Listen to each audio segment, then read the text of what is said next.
It's been said that the oldest and strongest emotion of mankind is fear. Fear is so strong, in fact, that it has the power to control us.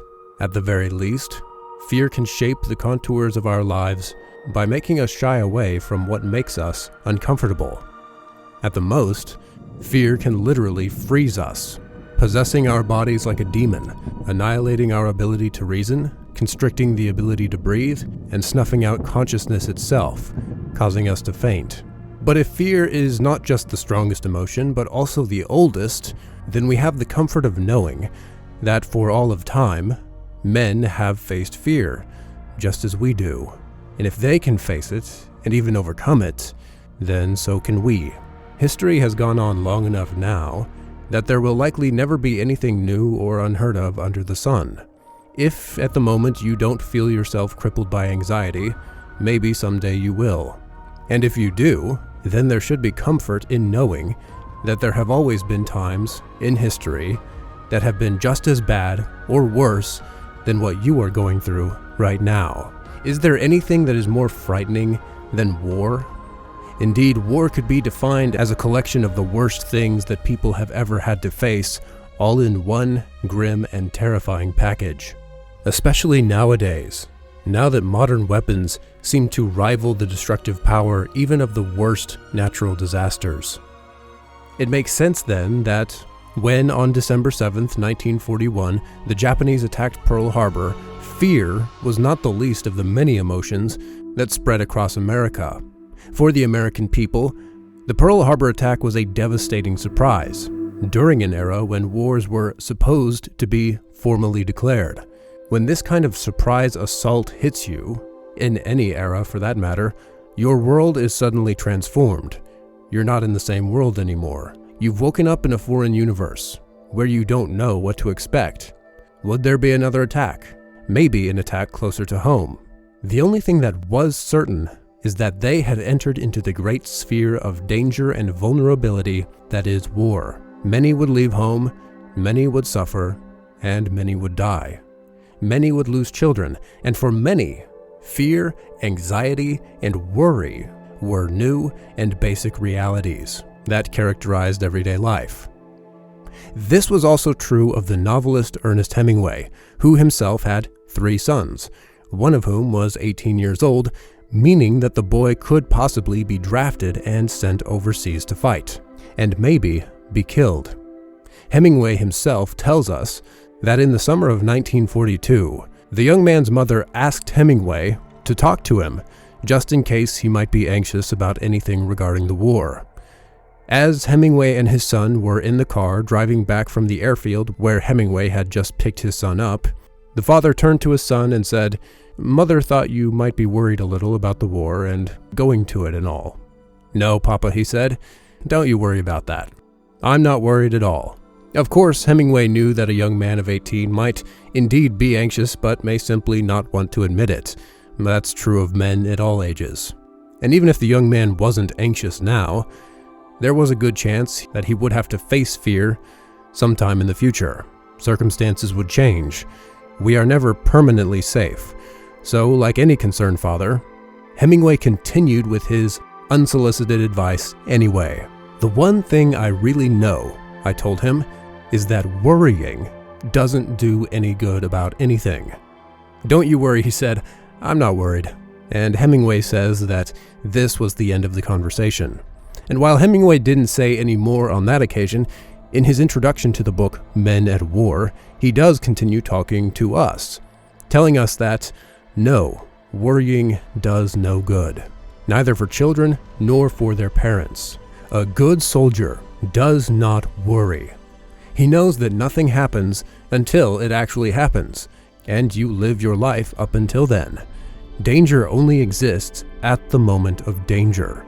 To live properly in war, the individual eliminates all such things as potential danger. Then, a thing is only bad when it is bad.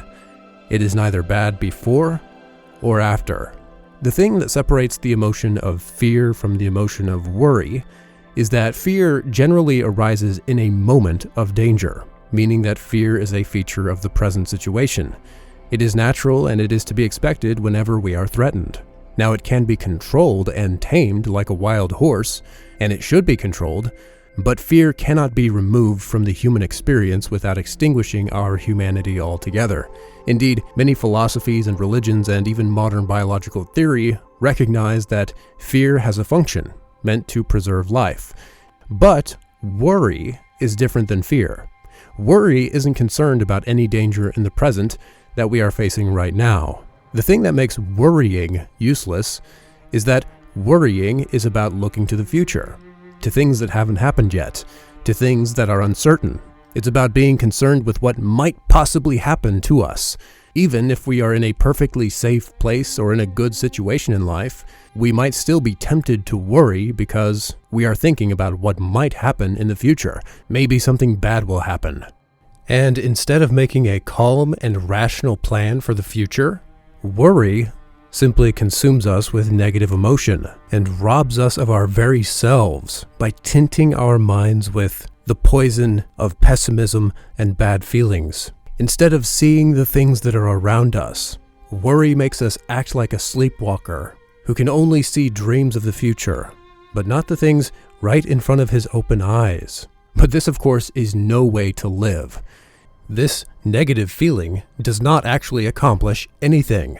Nothing that can't also be accomplished much more effectively by calm optimism. Worry turns every strength into a weakness. To live properly without worrying, you cannot spend your time thinking on what might happen. If things do get bad, then you can deal with them when that happens.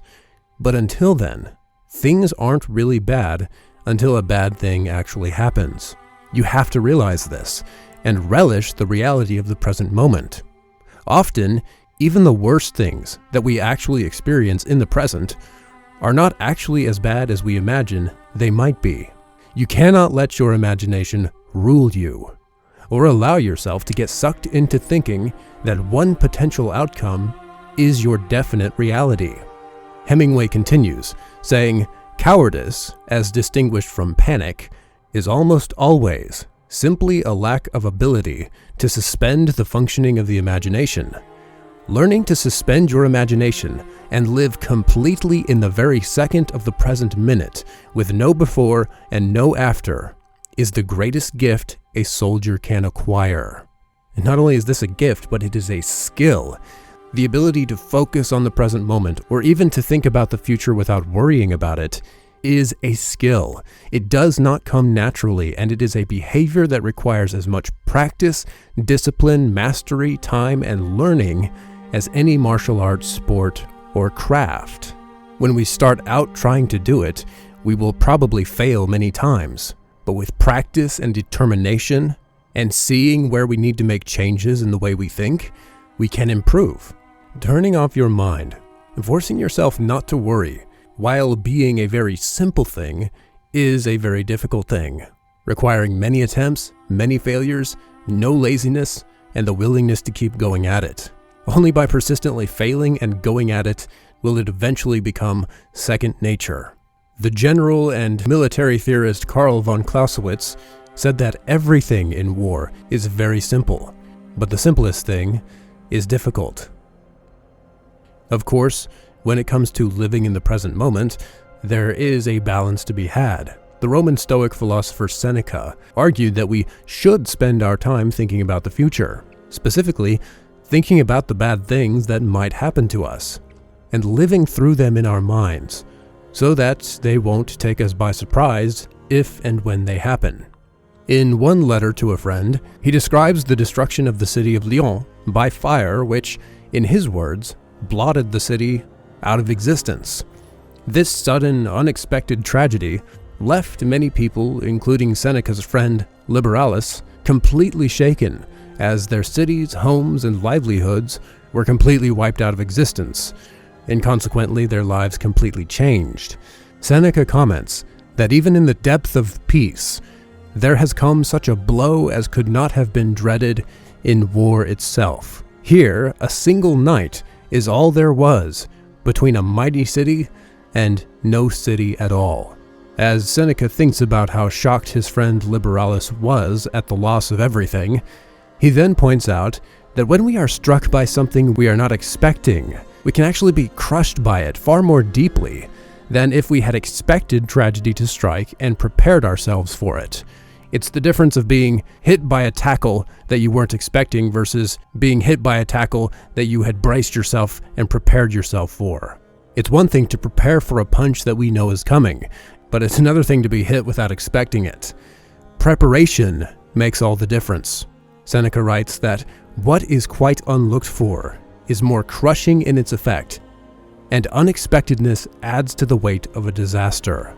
The fact that it was unforeseen has never failed to intensify a person's grief. This is a reason for ensuring that nothing ever takes us by surprise. The question is, how do we do this? How do we make sure that nothing takes us by surprise?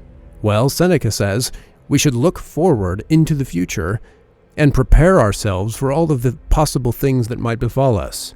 We should project our thoughts ahead of us at every turn and have in mind every possible eventuality, instead of only the usual course of events. For what is there that fortune does not, when she pleases, fell at the height of its powers? When we are at our best, we are often struck down. In the midst of pleasures, there are found the springs of suffering. In the middle of peace, war rears its head, and the bulwarks of one's security are transformed into sources of alarm, friend turning foe, and ally turning enemy. Even in the absence of any enemy, we suffer all that an enemy might wreak on us. Sickness assails those leading the most sensible lives. Tuberculosis, those with the strongest constitutions. Retribution, the utterly guiltless. And violence, the most secluded. An hour, an instant of time, suffices for the overthrow of an empire.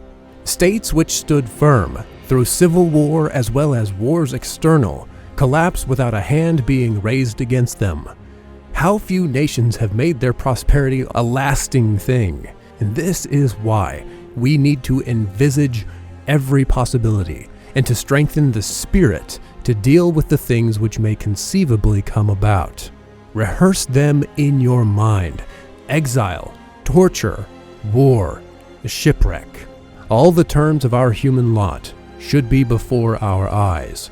We should be anticipating not merely all that commonly happens, but all that is conceivably capable of happening, if we do not want to be overwhelmed and struck dumb by rare events, as if they were unprecedented ones.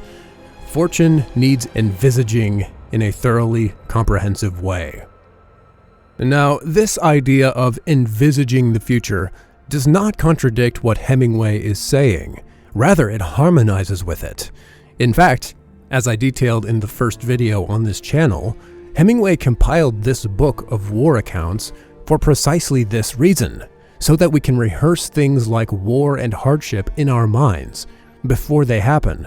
What Hemingway is doing is he is looking at how things have been before, drawing our eyes to the past so that we can anticipate what might happen and calculate the probability of what will happen. Not only is fear the oldest and strongest of emotions, but the greatest kind of fear is fear of the unknown. Well, the best way to neutralize that kind of fear is to make the unknown known, at least as best as we are able. We can do this through experience or through teachers and wise people or through books if need be. While we don't want to overthink, we also don't want to be ignorant. Prepare yourself beforehand. Train before the storm comes, when your feet are on dry ground or in calm seas. Then, when the storm comes and you are actually tossed on the waves, you have the training and you know what you need to do and what you can do. Get to that point where you know, confidently and quietly, that if X happens, then you will do Y. And you will be all right. You'll take care of it because you know that you can. Even if you have to die, which we will all have to do, you have arrived at the place where you are placidly confident that you can do it, and you'll be all right. John Milton wrote that death is a cave, which, to our senses, is more terrible at the entrance than it is within. It's a sentiment that Montaigne echoed with regard to lesser misfortunes, writing, "Caesar says that things often appear greater to us from a distance than near. So I have found that when I was healthy, I had a much greater horror of sicknesses than when I felt them. The good spirits, pleasure, and strength I now enjoy make the other state appear to me so disproportionate to this one that by imagination I magnify those inconveniences by half and think of them as much heavier than I find they actually are when I have them on my shoulders. Bad things seem more terrible to us when we see others suffering them than when we suffer them ourselves. And the future, especially the future that is far away, can seem larger and more imposing and more frightening than things will actually be when we meet them in the present moment. Thinking about the future does not and should not necessarily mean worrying about the future, but because of human nature and because of our relationship with time, this can be difficult. The key, as ever, is balance. Really, the point that is being made in both Hemingway, Seneca, and Montaigne is having control over your imagination, ruling yourself as you were created to rule, and seeing things for what they are as best as you are able, not allowing yourself to make things out to be worse than they really are. Because, as Seneca says, whatever happens is never as serious as rumor makes it out to be. Hopefully, Hemingway's collection of war stories, many of which I want to talk about on this channel, will help to inspire courage in us, to make the worst things seem a little less terrible, reinforcing and solidifying our minds so that difficulties bounce off of us instead of knocking us down, slowly carving away at our souls to form us into a godlier image. It was Seneca, after all, who said that no man indeed is good without God. Is anyone capable of rising above fortune unless he has help from God? He it is that prompts us to noble and exalted endeavors. In each and every good man, a God, what God we are uncertain, dwells. And if you come across a man who is never alarmed by dangers, never affected by cravings, happy in adversity, calm in the midst of storm, viewing mankind from a higher level and the gods from their own, is it not likely that a feeling will find its way into you of veneration for him? Is it not likely that you will say to yourself, "Here is a thing which is too great, too sublime for anyone to regard it as being in the same sort of category as that puny body it inhabits. Into that body there has descended a divine power, the soul that is elevated and well regulated, that passes through any experience as if it counted for comparatively little, that smiles at all the things we fear or pray for, is impelled by a force that comes from heaven."